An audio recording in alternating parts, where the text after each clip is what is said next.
Pemirsa, dalam melancarkan aksi terhadap Nenek Elina, Samuel Ardi Kristanto mengklaim sudah mengantongi dokumen berupa surat jual beli dan letter C sebagai bukti kepemilikan sejak 2014. Namun hasil pemeriksaan oleh kuasa hukum Nenek Elina menemukan sejumlah kejanggalan serius. Bagaimana pelaku beraksi? Selengkapnya dalam Benang Merah, tipu muslihat mafia tanah.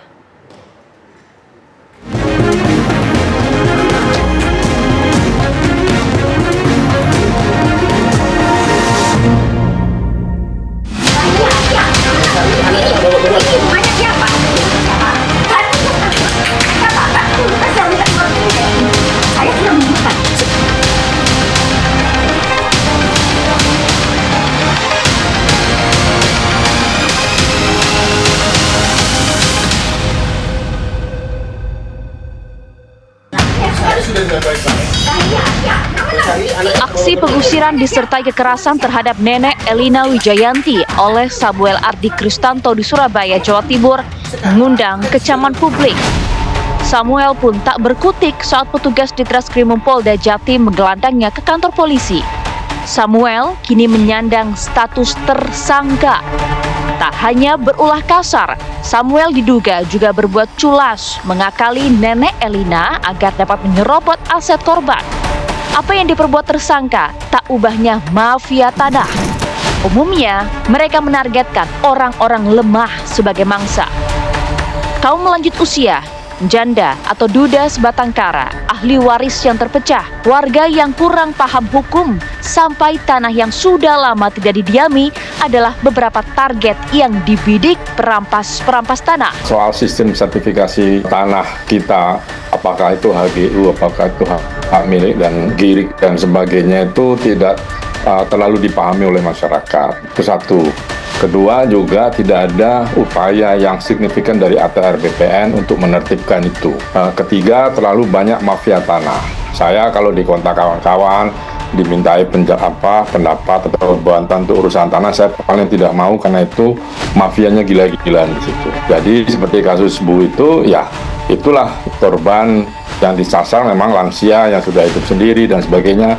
Dia mau beli tanah itu biar murah, ya dia sewa saja ormas dan sebagainya, di mana juga aparat penegak hukum kita juga tidak banyak melakukan hal-hal penertiban yang membantu masyarakat. Dia justru malah kadang berpihak pada preman-preman itu dan maklar-maklar tanah yang memang berkeinginan merampas hak seseorang.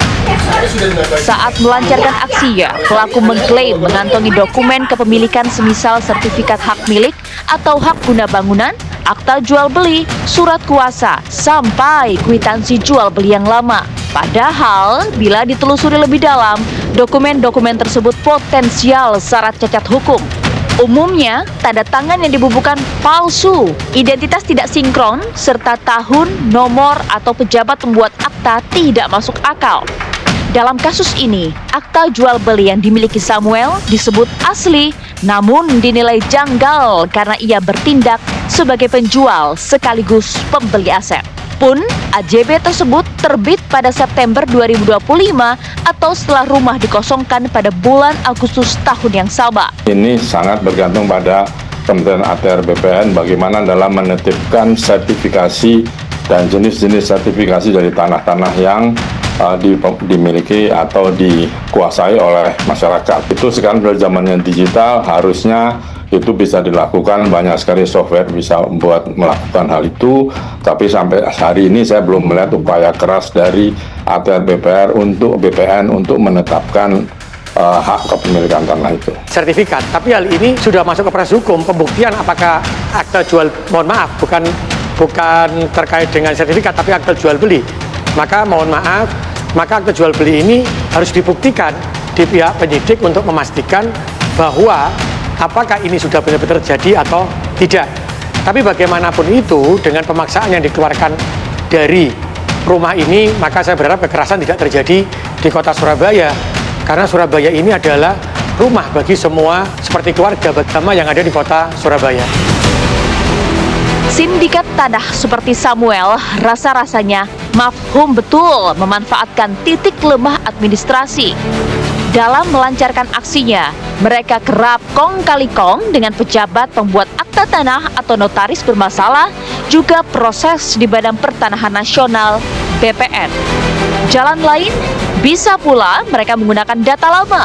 Selain itu, perampas tanah juga membidik celah administrasi untuk memanipulasi data ahli waris atau mengurus balik nama kepemilikan tanpa sepengetahuan pemilik asli. Ini masalah ATR BPN. Dia yang harus mempunyai sistem yang jelas. Bagaimana masyarakat memahami, bagaimana masyarakat bisa tahu bahwa hak miliknya masih ada. Ini zaman digital bisa dilakukan harusnya. Kalau dia mau membeli tanah, apakah tanah itu sudah milik orang atau bukan, sertifikat double, triple atau seperti apa, itu BPR, ATR BPN. Tatkala target nama telah masuk bidikan dan dokumen aspal alias asli tapi palsu dikantongi, sejumlah pelaku melakukan tekanan psikologis kepada korban. Tekanan psikologis itu misalnya dimulai dengan pelaku yang mengaku telah membeli secara sah. Dari sini, pemilik sah seperti Nenek Elina sudah barang tentu melawan karena dirinya merasa tidak pernah menjual rumah maupun tanahnya. Begitu muncul perlawanan, si perampas tanah mengancam akan melakukan penggusuran. Demi meyakinkan gertakannya, mereka membawa serta aparat atau oknum ormas untuk menakut-nakuti korban. Intinya, segala upaya ditempuh untuk menguras energi korban sampai korban bersangkutan lelah dan menyerah.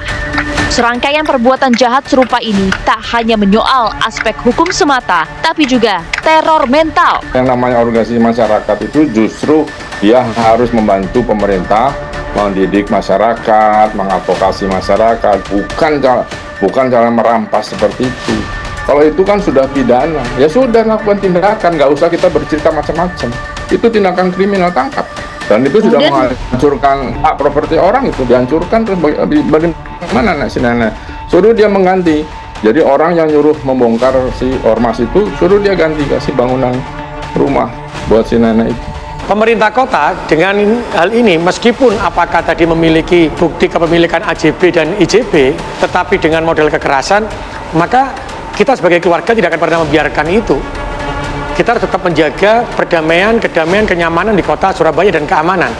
Karena itulah kita akan mendampingi Nenek Elia tadi dengan satu, kita memberikan atensi kepada Polda agar menjadi atensi utama. Agar apa? Siapa jelas siapa yang salah dan siapa yang benar. Karena hal ini dibutuhkan ketegasan agar muncul trust dari masyarakat Surabaya terhadap kasus ini. Pengusiran disertai kekerasan terhadap Nenek Elina menyisakan sejumlah kejanggalan sebab dilakukan tanpa ada putusan pengadilan. Lebih janggal lagi karena akta kepemilikan baru terbit pada 24 September 2025, sementara pembongkaran rumah telah terjadi lebih dulu pada Agustus 2025. Mengapa semua ini bisa terjadi?